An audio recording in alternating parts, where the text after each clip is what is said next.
But Danna is a very well-known hypnotherapist here in Miami and in Fort Lauderdale, and has an amazing background.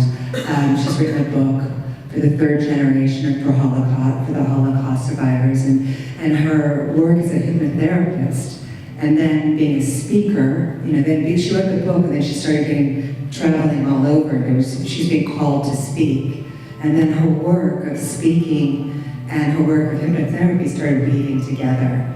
And so tonight, it's really weaving the experience, the transformational experience, which she's going to guide you through. And Erik and I are like family tribe, and he has shamanic tonic, and he's, everything, guru Erik Lieux, photographer extraordinaire, and DJ extraordinaire. And so he's going to be providing the sound experience for you. And so I give you, Danna, thank you for being home. Welcome home. Thank you. Thank you so much. You're beautiful. That was what was supposed to happen. Thank you so much, Rachel, and thank you again to the Sacred Space for hosting us. We're very happy to be here again. We did this event a couple months ago, and like we were just saying, it was such a tremendous reaction that we've been asked to do it over and over. And each month basically has a different theme. And this month, the theme that we are speaking about is called Phoenix Rising. So why Phoenix Rising? What does that even mean? What does it even mean, Phoenix? So Phoenix, and maybe a lot of you know, but Phoenix is an ancient symbol of essentially destruction, release, letting go of the old in order to be reborn anew.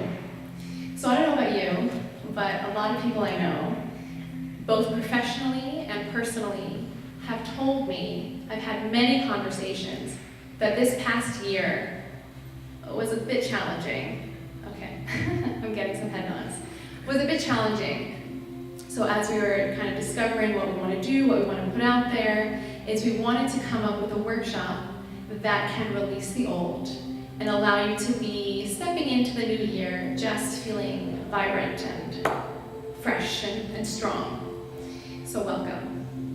And before we get started, I'd like to explain a little bit further about how this works, what to expect, and why we're even here, in case you don't know already. So, I believe, I'll start with this, I believe that all of healing is mind, body, spirit. No matter whether it's an addiction, if it's even a physical ailment, if it's a behavior issue, emotional, even little focus issues, I believe that all of healing, kind of an optimal living, is you have to touch base with all aspects of what it means to be human. So fortunately, a lot of us are more and more aware of the physical piece. What does it mean to be physically healthy, or even physical detox? So we eat in a certain way, we maybe even do juicing, and we do all these things in order to maintain physical health.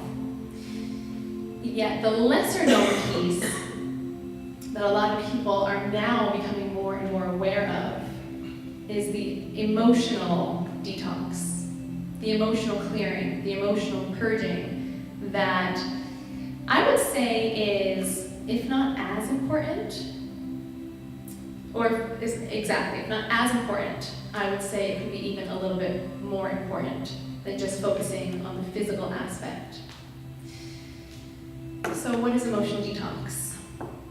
So all of us have lived lives. Yes, we're all have lived a certain instances, experiences that have brought us here today. And sometimes those instances create shock on the body, literal shock on the body. They create imprints, they create messages in the body. And the mind is not exactly only the brain, and a lot of Chinese medicine discusses this. The mind is the whole body. So what's interesting is if you don't have a chance to emotionally detox, there is the potential for in the future that there could be issues that come up. Again, addictions, physical issues, obviously emotional issues. So a good example of this would be, we can even say food issues. So for example, an emotional undertone of what would cause someone to want sugar, for example. Like, why do people crave sugar? Or why do people want to binge on sugar? And I work with a lot of people, and people think it's like a minimal thing, but actually sugar can be more addictive than hard drugs. So what is the emotional undertone of wanting sugar? And a theme that makes sense, if you think about it, is just the craving for a little bit of sweetness in life. You just want a little bit of sweetness. That's the emotion that's driving you to want to pursue that craving. Even, emotional eating, or obesity, or gaining weight. An emotional theme that I see time and time and time again with people as a hypnotist is the feeling of being unsafe. So when you feel unsafe, your subconscious mind will create opportunities for you to protect yourself, because that's the first and foremost thing that the subconscious mind is meant to do. So anything for your survival and protection is what the subconscious mind will do. So if something has happened to you in the past, when you were, let's say, thinner, more attractive, whatever it is, that hurt your feelings, then your subconscious mind will take a little note and say, it is more beneficial for me to gain weight, to create this little bubble of protection, so I can be of less threat, or be less threatened in the world. Does that make sense? Yeah, okay. So what's interesting is when you're dieting, you have a little bit of sabotage, it's because your subconscious mind just wants you to live, and wants you to thrive, and wants you to be alive, even though consciously we know it's not physically a good thing to gain this weight. So the antidote to that is to allow your mind to feel more safe. The moment you feel safe is the moment you can just really come back in contact with your body and be in the world again. And even last example in that would be the feeling of being full. There's people I've worked with that they haven't felt full. They don't get the full trigger for 25 years, whatever the scenario. And so an emotional undertone for that would be the feeling of emptiness. And I see it time and time again, these themes. So if you can find a way to sustainably allow yourself to feel connected and feel full, you don't have to look for these things externally. So that's kind of an example of how emotions literally show up in the physical world, because emotions are our motivators. They are it's essentially energy in motion. It's what brings us forward to create behaviors. So it's interesting, a lot of different people I work with, I see themes.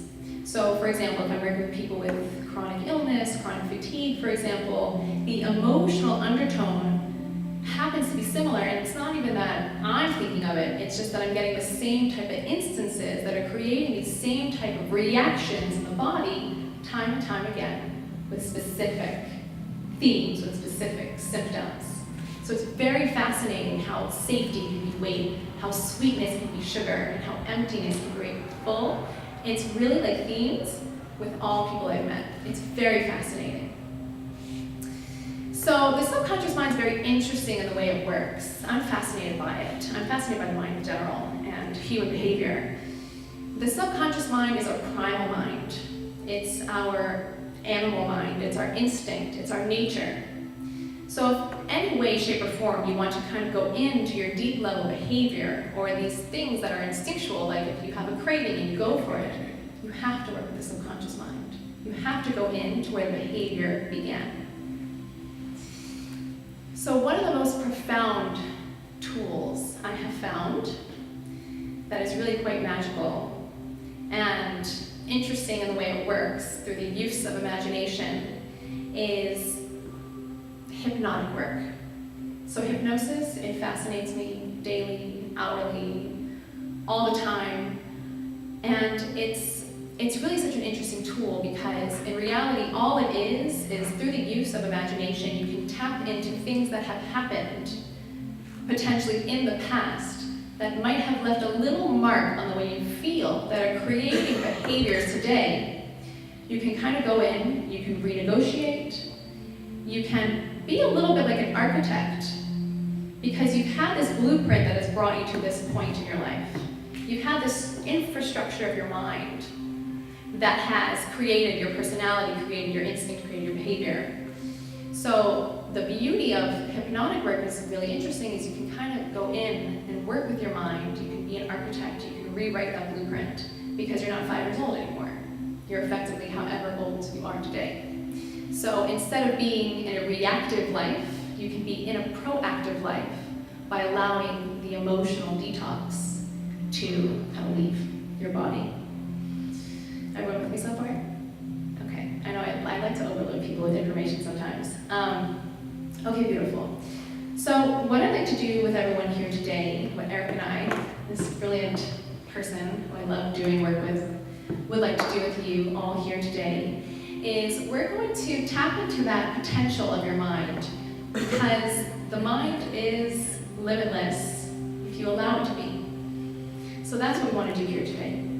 So tonight what's going to happen is I'm going to guide you through this hypnotic meditation, and most likely the first part of the meditation will be what's called regression therapy. And have any of you ever tried that? Yes? Yes. Okay. Regression therapy is a really cool tool. It's one of my favorite hypnotic tools, where essentially whatever's going on, whatever you have, whatever struggles you're dealing with today, when you do this therapy, you can kind of go back into the older memories, the file folders of your mind, and see the origin of where the initial instance of that ailment began. And by clearing that, by renegotiating, by letting that go, kind of like the phoenix rising out of the fire, you can be essentially a renewed person with renewed thoughts and renewed feelings. So that's the beginning portion, and then I'll bring you through visualization to kind of foster and nurture that and allow you to feel, by the time we leave here, a sustainable energy, a sustainable good feeling. And then Erik, who's with me today, he's going to do the sound healing portion, the vibrational healing portion. We like to do this together because it's a multiple layered healing. It literally hits every aspect of the mind and body and spirit in 1 hour, basically. Because sound healing and vibrational healing is even, I would say, an equally profound tool to the meditative work. Because if you think about it, our nervous system works on electricity, our thoughts are currents. And if you break down the human body, break it down to the cells, to the molecules, to the atoms, we are energetic beings. So what he does is really cool. Throughout the music, you'll see, maybe not, it's kind of subtle, but he'll lift the feeling of frequency in your nervous system so your brain can more clearly communicate to your nervous system. It's actually quite cool. Okay, so I'm ready if all of you are.